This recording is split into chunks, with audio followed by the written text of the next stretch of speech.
যদি এই ডেলিভারি বয়ের কাছে 50 কোটি না থাকে তবে আমি অর্চনাজির বিড চ্যালেঞ্জ করছি। 11 करोड़। আমি এই কার্পেটের জন্য 11 কোটি দিতে রাজি। 60 কোটি।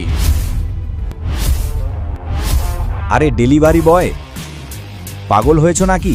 60 কোটি কোথা থেকে আনবে? এটা নিলাম শিশুদের খেলা নয়। এখানে যা বলবে সেটা দিতে হবে। মুহূর্তের মধ্যেই অভিনব একটি চেক বই বের করল এবং 60 কোটির একটি চেক সই করতে শুরু করল।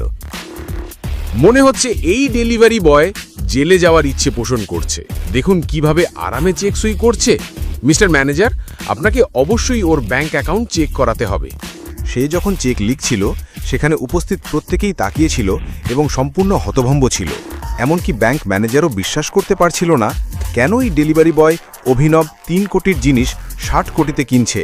আর সত্যি কি ওর অ্যাকাউন্টে 60 কোটি আছে কি না? 1 মিনিট। ম্যানেজার সঙ্গে সঙ্গে তার টিমকে ডাকলেন এবং চেকটি যাচাই করতে বললেন। কিন্তু যখন তার অভিনবের ব্যাংক অ্যাকাউন্টের মোট ব্যালেন্স শুনল 800 কোটি, তখন সবার মাথা ঘুরে গেল। গ্রুপের নাম কি? BR group.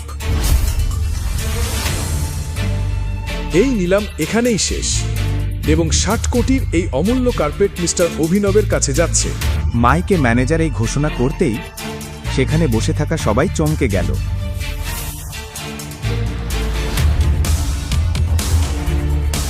অর্চনা কিছুতেই বুঝতে পারছিল না, যাকে সবাই অকেজো ভাবত সেই অভিনবের কাছে এত টাকা কিভাবে থাকতে পারে। সে ভাবনায় ডুবেছিল। তখনই তার ফোন বেজে উঠল।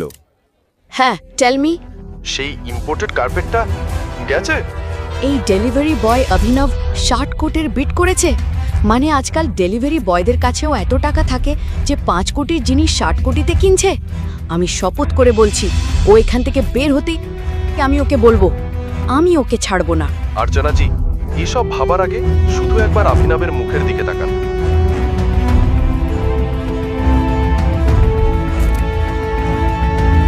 অর্চনা নার্ভাস হয়ে মঞ্চের দিকে হাঁটতে লাগলো, আর তার চোখ পড়তেই অভিনবের বাঁ হাতে থাকা আংটির ওপর সে পুরো হতবাক হয়ে গেল।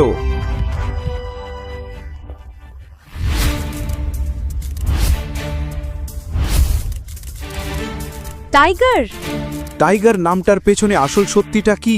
কিভাবে এক ডেলিভারি বয়ের অ্যাকাউন্টে 800 কোটি টাকা থাকতে পারে?